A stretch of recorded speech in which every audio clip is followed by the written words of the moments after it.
Yo soy abogado, trabajaba para entidades bancarias y nos dedicábamos a ejecuciones hipotecarias y a tramitar todo el procedimiento de ejecución hipotecaria, la subasta y todo eso, ¿no?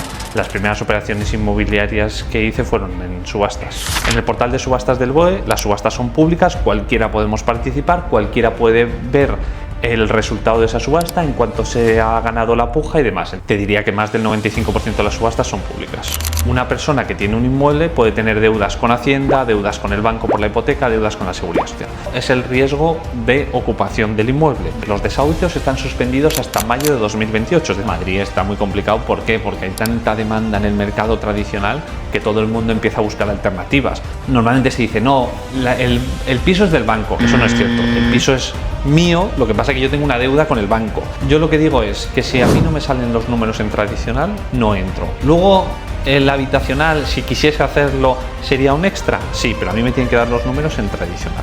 Un edificio ocupado es un problema. Echar a 40 y pico personas, o sea, 40 y pico viviendas, o les pagas una pasta, porque si no, tienes que iniciar un procedimiento judicial. Pero claro, tienes que iniciar un procedimiento judicial contra cada uno de ellos. Dentro de la M30 de Madrid, un piso, una persona normal no se lo puede comprar. Los que sean buenos son los que sobrevivirán en un momento bajista del mercado. Para mí el éxito es hacer lo que te gusta y que puedas vivir de ello lo más cómodamente posible, ¿no?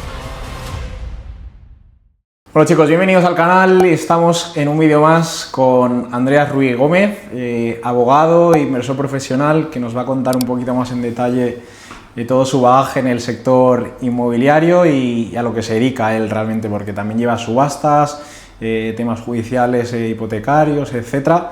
Bueno, bienvenido Andreas. Muchas gracias Dani. Lo primero, agradecerte por invitarme aquí a tu canal con tus seguidores y demás. Es un placer. Llevamos tiempo hablando y al final hemos conseguido sacar esta fecha para poder reunirnos. Bueno, Andreas, para quien no te conozca, cuéntanos un poquito quién eres. Bueno, pues como has introducido, yo soy abogado. Nosotros tenemos un despacho de abogados de esta es la tercera generación, yo soy la tercera generación. Era un despacho de abogados inicialmente más especializado en derecho de familia, luego se amplió a mercantil y ahora más también centrado en inmobiliario, ¿no? Y entonces, bueno, a raíz de mi actividad profesional, que es la abogacía, pues he tenido mucho contacto con gente que está metido en el sector inmobiliario. Es un sector que siempre me ha llamado, entonces en cuanto vi la oportunidad, pues también, aparte de mi actividad profesional, pues empecé a meterme un poco en lo que es la inversión inmobiliaria y operaciones inmobiliarias. Cuéntame en qué momento de tu carrera como abogado dices, joder, me interesa también el sector inmobiliario y voy a tirar un poco también por aquí. Pues te comento, yo antes de incorporarme al despacho estuve trabajando en otros despachos, y en el último en el que estuve era un despacho que trabajaba para entidades bancarias y nos dedicábamos a ejecuciones hipotecarias y a tramitar todo el procedimiento de ejecución hipotecaria, la subasta y todo eso, ¿no? Entonces yo ahí, digamos que tuve mi primer contacto en lo que es el derecho relacionado con el inmobiliario. ¿Qué ocurre? Que cuando yo me incorporé aquí al despacho, pues al tener esa experiencia previa, y aquí teníamos algunos clientes que se dedicaban a las subastas, pues me derivaron a esos clientes, ¿no? Entonces yo, cuando empecé a ver un poco las operaciones que estaban realizando, pues en cuanto tuve la oportunidad, le propuse a uno de esos clientes participar con él en alguna operación, yo poniendo más el trabajo y él más el capital, ¿no? Entonces así es como realmente empecé. Realmente las primeras operaciones inmobiliarias que hice fueron en subastas. Para la gente que le interesa el tema de subastas y tal, pero no tiene mucho conocimiento, ¿por dónde empiezas? ¿Cómo acabas? Porque ahora luego tienes también tu parte de formación, ¿no? Das formación, aparte a las personas que quieran interesarse en el mundo de las subastas y tal. ¿Por dónde deberían empezar ellos para aprender? Eso es. Bueno, a ver, lo primero es saber que las subastas son operaciones de compra-venta, ¿de acuerdo? Lo que pasa es que suelen ser una venta forzosa, ¿de acuerdo?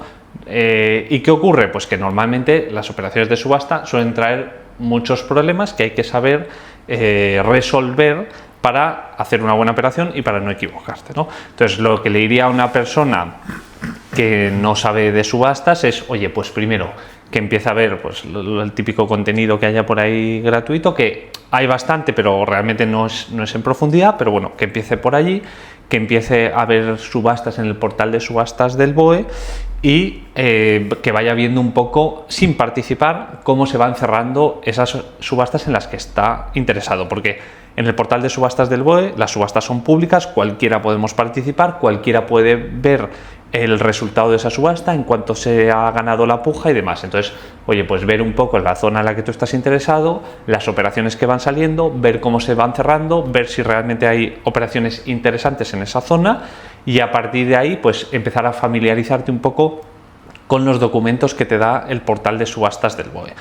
Y si no te atreves a iniciarte en tu primera operación solo, pues que cuentes con algún tipo de asesoramiento de algún profesional que te ayude en esa operación o de alguna persona que ya haya realizado operaciones en subastas que te pueda ayudar. Entonces así es como le diría que empezase. ¿Solo hay subastas públicas o también hay subastas privadas, digámoslo así? Bueno, a ver, digamos, hay un portal público, bueno, realmente hay dos portales públicos de subastas, que son el portal de subastas del BOE y el portal de subastas de la Seguridad Social. Y luego hay portales privados de subastas en las que también cualquier persona puede participar y lo que pasa es que son empresas privadas que sacan subastas generalmente de concurso de acreedores y cosas así. Y ahí también puede participar cualquiera. Y luego es verdad que en algunas subastas, o en algunos procedimientos, por ejemplo, concursales, luego después de celebrar la primera subasta, celebran como una subastilla privada, ¿de acuerdo? Sí, hay veces que lo intentan, o sea, realmente no es un proceso muy transparente con el que yo estoy muy de acuerdo. Si se ha celebrado una subasta en el portal de subastas del BOE o algún portal de estos que son públicos que cualquier persona puede acceder, pues luego ir a una subastilla particular en una notaría, pues no me parece un procedimiento muy transparente, pero hay veces que se realiza, pero generalmente la mayoría, te diría que más del 95% de las subastas son públicas. Y mayoritariamente tú estás centrado en subastas de inmuebles únicamente, ¿no? Sí, eso es. También hay subastas de vehículos, de barcos, de absolutamente todo, de participaciones sociales, de todo, de maquinaria, de empresas, o sea, de todo, pero yo solo estoy en inmuebles. ¿Y te caracterizas en algún tipo de inmueble en concreto? ¿Buscas algo concreto?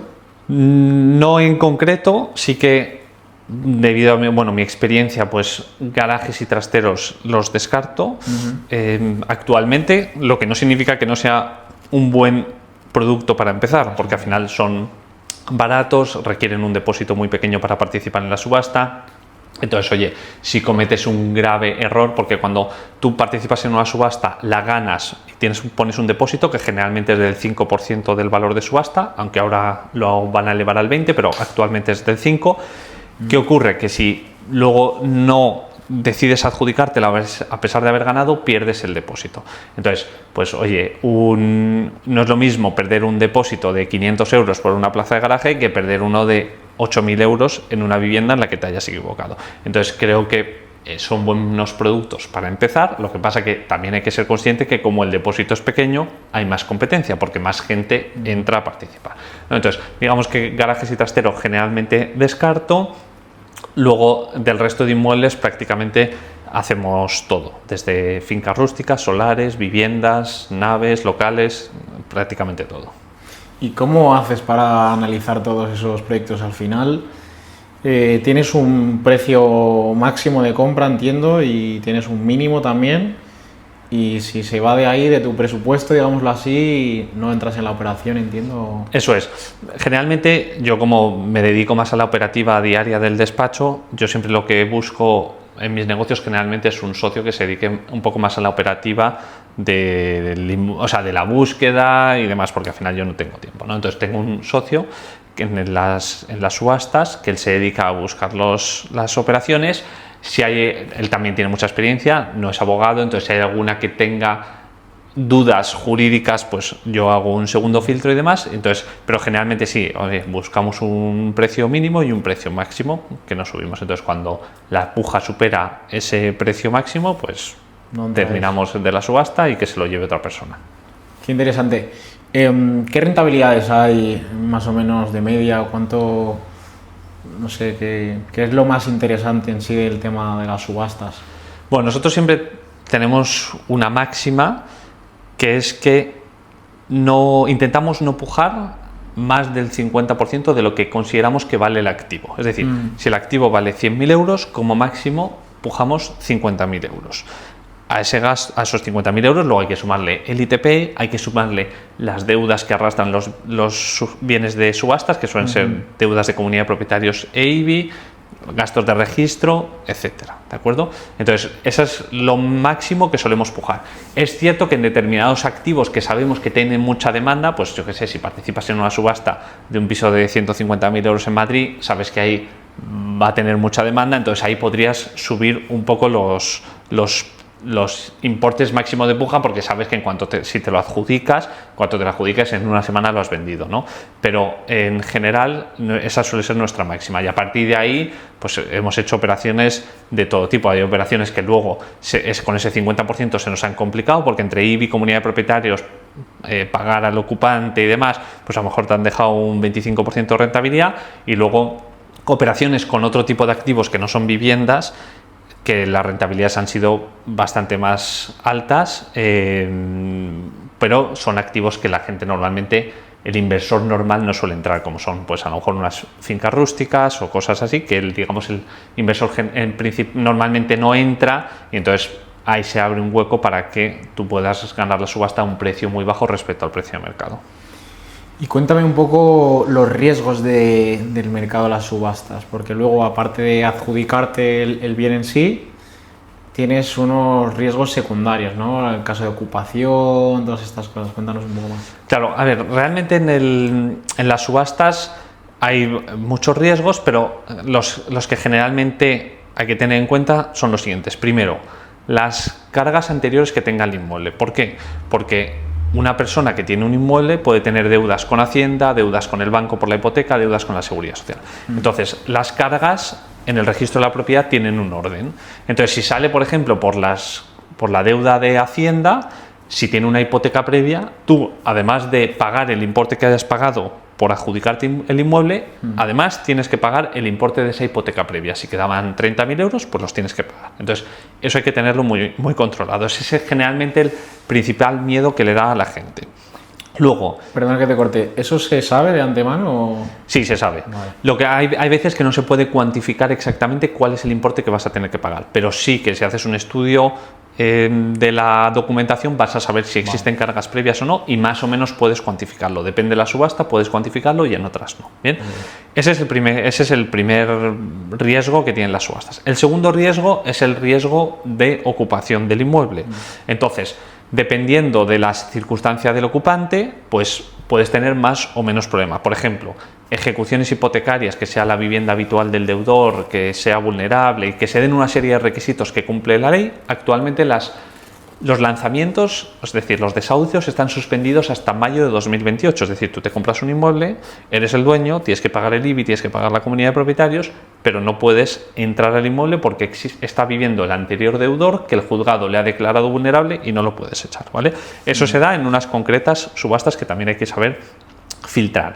Luego existen riesgos de ocupas y demás, pero generalmente los ocupas tampoco dan tantos problemas, porque lo normal es llegar a un acuerdo y si no, en un procedimiento judicial los van a echar. ¿Bien? Y luego el tercer riesgo de las subastas es que es más probable que sean inmuebles con problemas, pues ya sean urbanísticos y demás. ¿Por qué? Porque hay gente que a lo mejor compra un inmueble pensando que está en una circunstancia correcta, luego se da cuenta de que hay un problema urbanístico, que la vivienda es ilegal o lo que sea, y entonces lógicamente lo deja abandonado, deja que la hipoteca, si tiene una hipoteca, se ejecute o que se lo embargue quien sea, y entonces es más probable que haya inmuebles con problemas urbanísticos que en una compraventa normal. Y además, bueno, otro riesgo es que las subastas generalmente duran 20 días y en esos 20 días naturales son los que tienes para obtener toda la información de que está correcto en las cargas registrales, que está correcto urbanísticamente y demás. ¿Qué plazos de tiempo promedio se tarda en hacer una operación completa en el ámbito de las subastas? Depende mucho del tipo de subasta. Por ejemplo, las subastas de Hacienda son subastas muy rápidas. Más o menos desde que acaba la subasta hasta que tú eres el dueño son 3 meses. Luego depende de si está ocupado o no, porque si está ocupado y no llegas a un acuerdo, tienes que iniciar un procedimiento judicial que se te va a ir más de un año, ¿vale? Por el contrario, las subastas judiciales, lo normal es que la adjudicación tarde unos 8 o 9 meses, ¿de acuerdo? Y si está ocupado, lo bueno es que no tienes que iniciar un procedimiento judicial nuevo, sino que dentro del propio procedimiento judicial les puedes echar en un plazo de unos 3 a 6 meses aproximadamente. Entonces, lo normal sería en una operación de judicial que en 1 año y 2 meses, 3 meses tengas la posesión y tengas todo. En una subasta administrativa de Hacienda lo normal es que en 3 meses lo tengas a tu nombre y luego ver si tienes que iniciar o no un procedimiento y luego el periodo que tarde de venta, pero normalmente suelen ser operaciones que se van más de un año. Entrando un poco en el tema ocupación como tal, me has hecho una diferencia de 2 tipos, ¿no? Una en la que obtienes el bien y luego empiezas la negociación con las ocupas. Sí. ¿Y la otra, cuál era? La otra, o sea, claro, si es una subasta, por ejemplo, de Hacienda, ¿Sí? Hacienda no te puede dar la posesión de un inmueble. La posesión del inmueble solo te la puede dar o quien la tiene o un juzgado, ¿vale? Entonces, si hay un ocupa, te la puede dar el ocupa y si no te la da, te tienes que ir a un juzgado. Mientras que en las subastas judiciales, como una ejecución hipotecaria, el juzgado sí que te puede dar la posesión, siempre y cuando, como hemos dicho, no sea un deudor vulnerable y demás. Entonces, si el ocupa, imagínate que es un ocupa de patada que ha entrado allí, que está ilegalmente, si él, cuando te adjudicas el inmueble, no te entrega la posesión voluntariamente en una subasta judicial, pues vas al juzgado y le pides que te entregue la posesión y el juzgado entre 3 y 6 meses te señala una fecha y hace el lanzamiento, ¿no?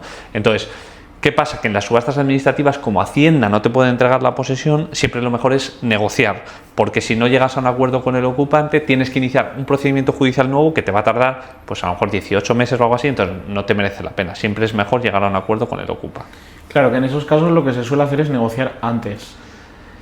Bueno, si se puede, ¿no? Sí, si se puede, sí, pero claro, como el periodo es tan corto, ya, es difícil. Lo que sí, siempre intentar tantearles antes, saber cuál es su situación, cuál es su intención y demás. Hay veces que no puedes llegar al acuerdo, pero en términos generales, un ocupa ilegal, digamos, en una subasta es algo que no me preocupa en exceso. Es una cuestión de tiempo o de dinero el que le eches, pero no es una red flag que tendría en una subasta. Así como una vivienda habitual de un hipotecado vulnerable y demás sí que es una red flag, un ocupa como tal a mí generalmente no me preocupa.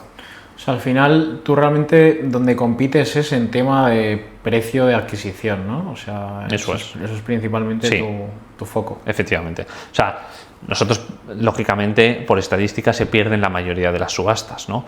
Y luego hay plazas muy complicadas. Madrid está muy complicado. ¿Por qué? Porque hay tanta demanda en el mercado tradicional que todo el mundo empieza a buscar alternativas. O sea, la gente que no puede adquirir un inmueble, ya sea para inversión o para vivir en un mercado normal de compra-venta, pues se va a las subastas, se va a las cesiones de remate y se va a este tipo de operaciones, ¿no? Entonces, nosotros siempre buscamos competir, como dices, en precio de adquisición y, lógicamente, estadísticamente perdemos la mayoría de las subastas, pero esto es normal. Claro. Si, por ejemplo, compras deuda hipotecaria o compras a fondos y tal, eso es otra cosa que no tiene nada que ver, ¿no? Bueno, realmente todas las operaciones de fondos, ya sea comprar un piso ocupado y demás, o las ejecuciones hipotecarias, todo tiene relación con las subastas. ¿Por qué? Sí. Porque la subasta es como, digamos, el último paso de la ejecución hipotecaria. La ejecución hipotecaria es, alguien deja de pagar la hipoteca, se inicia un procedimiento judicial, se tramita todo ese procedimiento judicial y el último paso es la subasta, ¿de acuerdo? Y luego, los pisos de banco o de fondo son porque se ha tramitado toda la ejecución hipotecaria, en la subasta o no ha habido pujas o han pujado muy poco, se lo ha quedado el banco o el fondo y cuando ya es dueño te lo vende a ti, ¿vale? Porque hay que tener en cuenta que normalmente se dice, no, el piso es del banco. Eso no es cierto, el piso es mío, lo que pasa es que yo tengo una deuda con el banco. Si yo no le pago la deuda al banco, el banco me ejecuta el piso y o se lo queda a alguien que participe en la subasta o se lo queda al propio banco y luego lo vende como ocupado o como libre de ocupantes, depende cómo lo venda. O sea que para ti es más interesante entrar en subasta que no ya posteriormente. Hombre, también hacer teóricamente, operaciones cuanto antes entres, más barato compras. Menos intermediarios. Teóricamente, en una ejecución hipotecaria, si tú compras el crédito y lo ejecutas, vas a comprar más barato, pero hay que tener mucho cuidado con dónde compras ese crédito, porque una ejecución hipotecaria normal dura unos 4 años. Si tú lo compras cuando nada más iniciarse, o incluso hay muchos que se venden que ni siquiera han presentado la demanda, ya sabes que vas a tener un horizonte de por lo menos 4 años de tramitación. Entonces, tienes que comprar con mucho descuento para que una operación de 4 años te dé rentabilidad. Si lo compras en la subasta, ya estás mucho más cerca. Después de la subasta también está la cesión de remate, que es un proceso dentro de la propia subasta. Es decir, la cesión de remate es que quien gana la subasta es el banco, o también se queda nadie participa, entonces el banco pide adjudicarse el inmueble, pero con la facultad de cederle a otra persona el derecho de quedarse el inmueble. Entonces el banco dice, oye, yo me voy a quedar el inmueble, pero se lo cedo a esta persona. Entonces esa es la cesión de remate, que también es un proceso dentro de la subasta, ¿no? Entonces, cuanto más tarde compres, lógicamente más precio tienes que pagar. ¿Y cómo se llega a esta cesión de remate? Porque tú ya has hablado con el banco que la próxima subasta que salga que pujen por ti o algo así, ¿o cómo? No, aquí hay varias formas. Primero, hay fondos que lo comercializan en cesión de remate. ¿Por qué? Porque lo comercializan en 2 estados distintos. Uno, cuando antes de celebrarse la subasta saben que ellos se van a adjudicar el inmueble, porque imagínate la deuda. Sí, ellos lo saben, porque imagínate que la deuda son 300.000 euros y el valor del inmueble son 200. ¿Sabes? El banco sabe que nadie va a pujar más que ellos. Entonces lo comercializan, aunque no es correcto, pero lo hacen, comercializarlo antes de la celebración de la subasta. Y luego otras veces lo celebran cuando ya se ha celebrado la subasta, entonces paralizan el procedimiento y entonces buscan a alguien a quien cederle el remate. ¿De acuerdo? Y luego hay veces en las que tú, por ejemplo, localizas una subasta en la que estás interesado, ves que, por ejemplo, la deuda es muy elevada y que nadie va a participar en esa subasta, o que si alguien participa no tiene posibilidades reales de adjudicación, porque el banco siempre puede cubrir su deuda. Si el banco le deben 300.000, el banco puede pujar 300.000 sin poner ni un duro. Si el inmueble vale 200, nadie va a pujar más que el banco, ¿no? Entonces, tú puedes, cuando ves la subasta que se está celebrando, puedes contactar con el banco o con el fondo y decirle, oye, estoy interesado en esta subasta, podemos negociar una cesión de remate. Y lo mismo cuando ha acabado la subasta. Si ha acabado una subasta que ves que no hay pujas, o que la puja es muy baja, puedes hablar con el banco o con el fondo y decirle, oye, esta subasta que se celebró, estoy interesado en que se me ceda el remate. Pero una cesión de remate tiene un límite de tiempo antes de que se lo adjudique como tal el fondo banco. A ver, teóricamente ahora mismo no. Es verdad que ahora, en abril de este año, se ha introducido una modificación en la ley que sí que les da un plazo. Lo que pasa es que esa modificación de la ley se aplica a los procedimientos judiciales que empiezan ahora. Como te he dicho antes, que un procedimiento judicial dura de media 4 años, realmente las cesiones de remate que se están celebrando ahora no existe un plazo como tal. Entonces los bancos lo paralizan, dejan el procedimiento muerto, piden la adjudicación pero lo dejan muerto, ¿de acuerdo? Y entonces comercializan, buscan a alguien a que cederle el remate, y en ese momento que ya tienen a alguien se lo ceden. O sea, ¿y tú participas también en ese tipo de Sí, cesiones de remate también? eso ¿no? es. Joder, pues qué interesante. O sea, yo creo que hemos hecho el resumen de... Yo creo que ya hemos tocado casi todos los puntos, ¿no? Eso es. Ahora más detalladamente, si quieres hablarnos, no sé, de alguna operación en concreto, por ejemplificar un poco algún caso. Pues no sé, o sea, algún ejemplo de subasta de operaciones, pues mira, ¿Tu primera subasta, por ejemplo? Mi primera subasta fue de 2 naves en una población de Sevilla, que todavía las tenemos, que esa se torció mucho la operación, sí, pero bueno, se compraron muy bien y todavía las tenemos. Y luego, por ejemplo, una operación que nos ha... porque hay operaciones que cuesta mucho, ¿no? Entonces, una operación que nos ha costado mucho, la hemos cerrado este mes de julio, por fin. Se adjudicó el inmueble hace 2 años, en el 23, un solar de 45.000 metros en Lanzarote, ¿de acuerdo? Y se nos ha caído arras 2 veces de compradores. Lo bueno es que solo con las arras que nos dejaron los 2 compradores ya cubrimos nuestros gastos de adquisición, porque lo compramos muy barato, y por fin este año firmamos la compra, dejamos un precio aplazado porque la persona que lo iba a comprar no tenía toda la liquidez, dejamos un precio aplazado garantizado con una hipoteca, es decir, le vendimos y constituimos una hipoteca en ese momento sobre el solar para, en caso de que no pagase, ejecutarlo.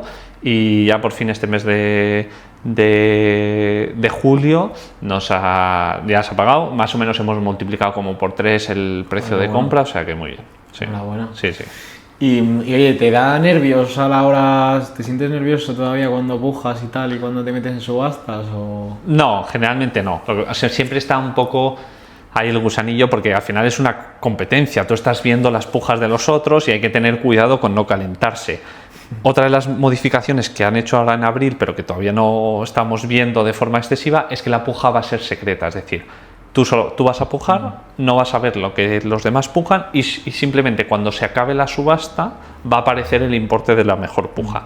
Pero tú vas a pujar a ciegas, mientras que ahora tú estás viendo lo que está pujando la otra gente, entonces hay mucha gente que se calienta, ¿de acuerdo? Empieza a subir porque se envicia y al final acaba pagando, se da cuenta cuando acaba la subasta que ha pagado más de lo que quería. Joder. Bueno, y por otra parte también estás metido en el tema de inversiones, ¿eso es a nivel personal, empresa, cómo lo gestionas? Sí, bueno, a ver, yo a nivel personal tengo algunas inversiones pero destinadas al alquiler, ¿de acuerdo? Lo que pasa que es verdad que actualmente el mercado no lo veo como para entrar en operaciones de alquiler, yo siempre busco en Madrid, pues porque vivo aquí y considero que es una ciudad que tiene mucha proyección y te da mucha seguridad. Entonces, es cierto que las operaciones rentables de alquiler que a lo mejor hace 2 años había, hoy día, como ha subido tanto el precio en los barrios en los que yo solía invertir, pues no me está mereciendo la pena. Entonces estoy siempre mirando de reojo, pero no estoy realmente activo, ¿vale? Es cierto que ahora mismo justo acabamos de reservar 2 inmuebles, pero bueno, porque es una circunstancia especial, pero generalmente no es así, ¿vale? Eso lo hago a nivel personal. Pero a nivel personal, ¿te dedicas al alquiler tradicional? Sí, sí, porque al final sí. No habitacional. Nada, no. Que no. yo creo que hay más rentabilidad, ¿no? Sí, hay más rentabilidad, pero lo que pasa es que yo digo que si a mí no me salen los números en tradicional, no entro. Luego, el habitacional, si quisiese hacerlo, ¿sería un extra? Sí, pero a mí me tienen que dar los números en tradicional, porque ahora mismo el mercado está como está, todos sabemos que los alquileres están muy caros, pero dentro de 7 años hay un problema, te bajan los alquileres y las habitaciones te las comes o lo que sea. Entonces, yo por ese motivo prefiero pero siempre puedes vender. Sí, siempre puedes vender, pero claro, si ha bajado el precio, entonces claro.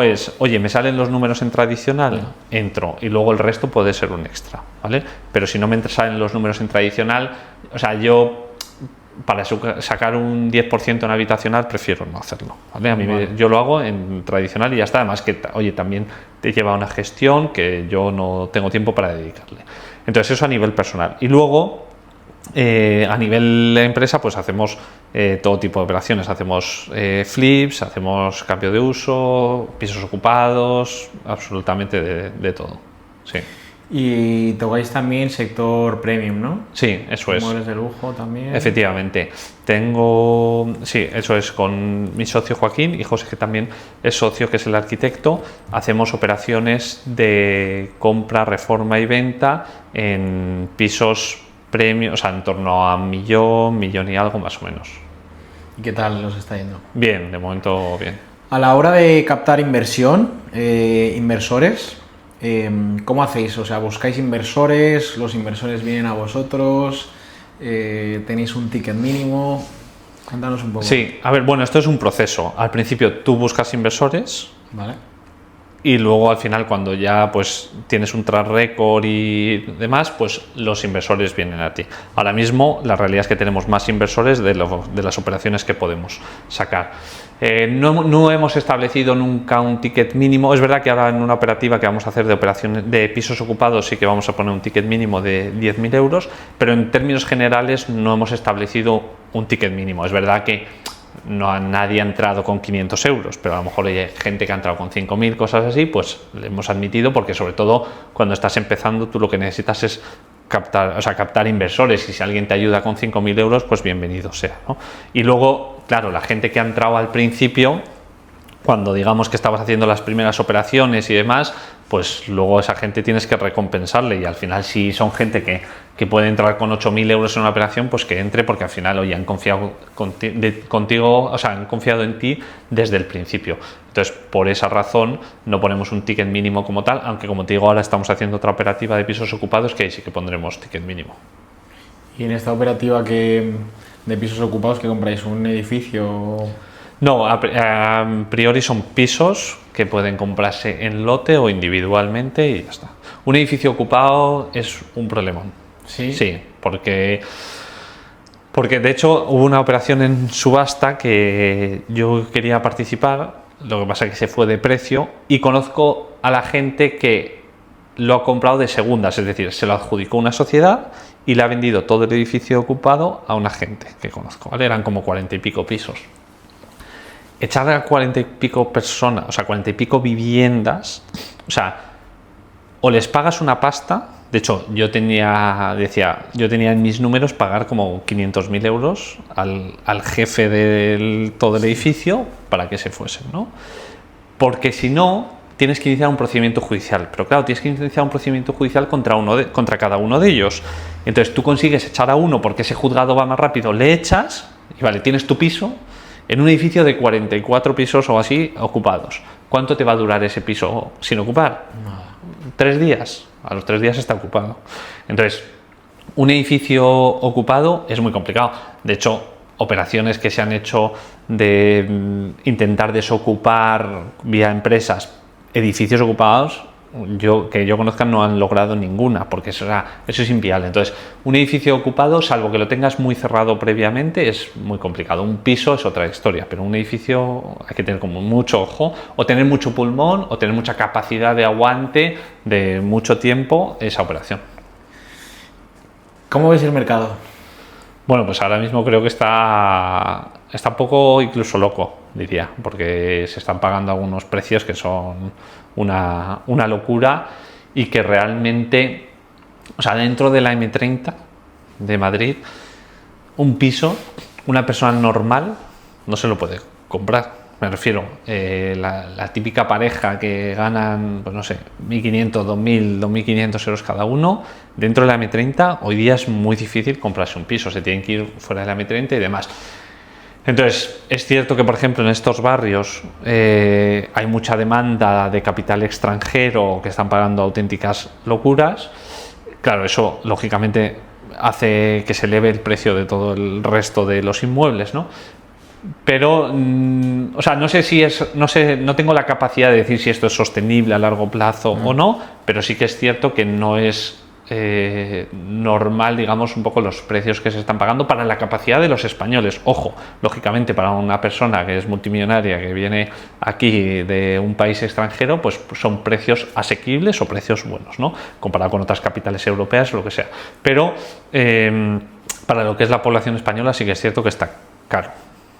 Pero bueno, de alguna manera, en vuestro caso os beneficia porque luego podéis encontrar, meteros en el tema de mercado subastas o sí, tal y sacar una rentabilidad, ¿no? Efectivamente. A ver, también te digo, ahora mismo todo el mundo nos estamos dedicando a esto, o mucha gente, ¿no?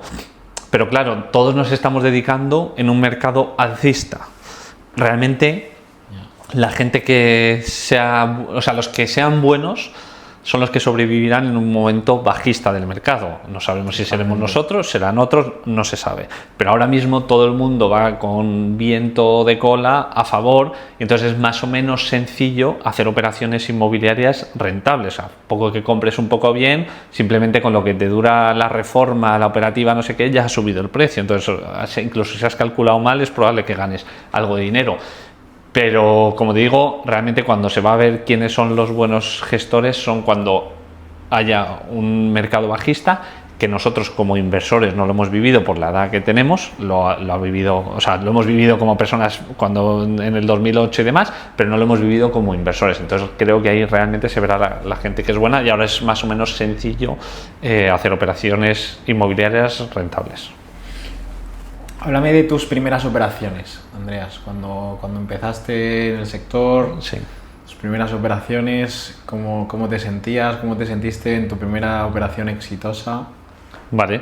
Emocionalmente. Sí, pues a ver, en cuanto a mis primeras operaciones de compra y venta, digamos, como te digo, fueron en subastas, ¿de acuerdo? Ahí hicimos una sociedad, como te he dicho, tengo un socio, levantamos capital y empezamos a hacer operativas, ¿vale? Y no, lógicamente las primeras operaciones, bueno, a ver, la que te he comentado antes de las naves, eso fue antes de montar la sociedad, fue con otro cliente del despacho, pero luego me asocié con otro cliente del despacho que hacía subastas muy recurrentemente y entonces montamos una sociedad, levantamos algo de capital y empezamos a hacer operaciones.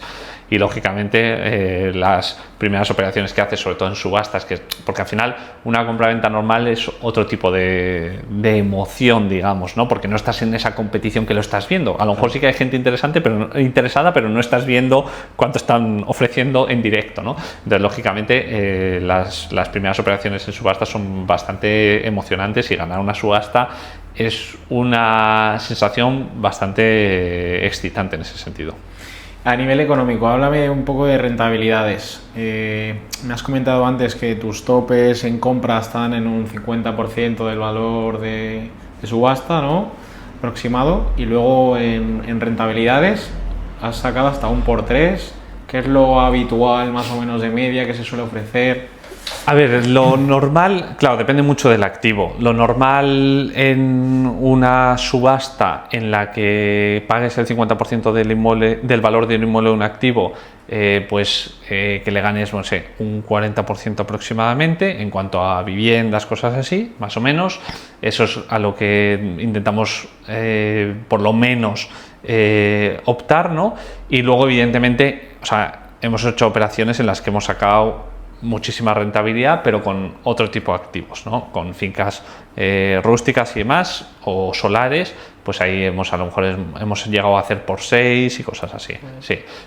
Lo que pasa es que suelen ser tickets más pequeños. Y luego las operaciones que hacemos aquí de flips en Madrid, pues vamos en torno a buscamos un 20% más o menos, siempre en menos de un año. Entonces, esa es más o menos la rentabilidad que estamos buscando. ¿Y también eso es lo que ofrecéis a vuestros inversores, más o menos? ¿O cómo soléis trabajar con ellos? Sí, nosotros al inversor le cobramos un fee de éxito, es decir, nosotros siempre participamos en la financiación de la operación, es decir, no le metemos una operación solo a un inversor, sino que nosotros siempre participamos con recursos propios en esa misma operación y luego sobre el beneficio cobramos un fee que va escalado, depende del beneficio que se vaya obteniendo de la operación. Generalmente está en torno al 25-30% del beneficio, normalmente, de éxito. Y luego hay operaciones o operativas que hemos financiado a tipo fijo, ¿vale? A lo mejor un 15% en la operación. O cuando levanté capital en las subastas, financiábamos a un 15% anual.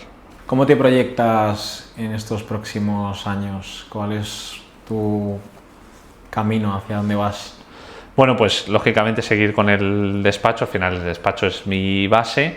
Yo en esas sociedades en las que hacemos operaciones inmobiliarias, digamos que tengo un papel secundario en el sentido de jurídico, no de buscar la operativa diaria, ¿vale? Entonces, lógicamente, seguir con esas operaciones. Sí que no creo que me meta ya estoy metido en varias sociedades y no creo que me meta en muchos más proyectos, salvo aunque sea algo muy, muy interesante. Y más o menos haciendo un poco lo que hago. Sí, es verdad, a lo mejor tengo 2 hijos que son pequeños y entonces me gustaría a lo mejor no estar tanto en la operativa diaria, porque al final trabajo muchas horas, mucho estrés y demás. Entonces, bueno, me gustaría, en ese sentido, ese sería mi objetivo, desligarme un poco de la operativa para tener un poco más de tiempo libre. Luego trabajas a nivel despacho, ¿no? O sea, si necesitan asesoramiento en todo el sector inmobiliario, sí, tú se lo podrías dar. Eso es. Y luego tienes un curso. Sí, eso es. Tengo una formación sobre subastas. Este año hemos hecho la segunda edición. La verdad que la gente está bastante contento y estoy bastante sorprendido porque pensé que la gente le iba a costar más adjudicarse subastas. Lógicamente siempre hay alguno que nunca va a participar en una subasta, que hay muchos que ni siquiera van a ver terminar la formación, ¿no? Pero sí que hay un buen grupo de gente que está participando en subastas y ganando números incluso más de las que gano yo, ¿sabes? O sea que en ese sentido estoy muy contento. Qué bueno. Ya para terminar, como sabrás, cada podcast dejó una pregunta final del anterior invitado, y para que tú se la hagas a un próximo invitado, una pregunta que te gustaría hacer. La pregunta de la invitada anterior era ¿qué considerabas que era el éxito y si te considerabas exitoso en este momento en lo que estabas haciendo? De acuerdo. Bueno, para mí el éxito es hacer lo que te gusta y que puedas vivir de ello lo más cómodamente posible, ¿no? Y entonces, en ese sentido, yo hago lo que me gusta, vivo bien de ello, lógicamente me gustaría vivir mejor, como a casi todos, pero realmente, o sea, sí me considero en ese sentido exitoso porque estoy haciendo algo que me gusta, que me llena, que no, o sea, que mi trabajo me gusta, es decir, a mí me gusta ver las operaciones que hacen los clientes, ver las operaciones que hago yo, resolver los problemas de los clientes, entonces en ese sentido sí que me siento exitoso. Muy bien. ¿Y una pregunta que dejarías al próximo invitado? Bueno, pues ya que estamos hablando de subastas, le preguntaría si ha participado en alguna subasta o si se ha planteado las subastas como posible vía, ya sea de inversión o de captación de inmuebles. Muy bien, perfecto. Ya para despedir, ¿algún consejo que le quieras dar a las personas que estén iniciándose en el mundillo de las subastas o en el sector inmobiliario?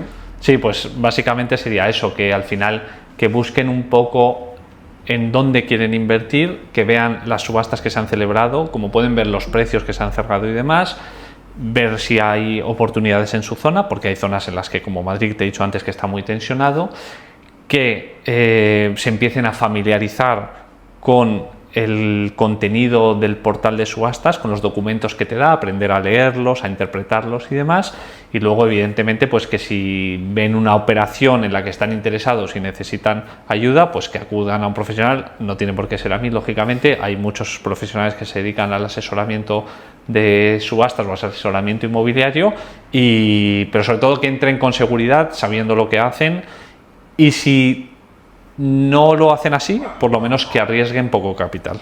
Muy bien. Pues nada, chicos, eso ha sido todo. Muchísimas gracias por ver el podcast. Acordaros de darnos un like, suscribiros y nos vemos en el próximo podcast. Saludos. Chao. Hasta luego.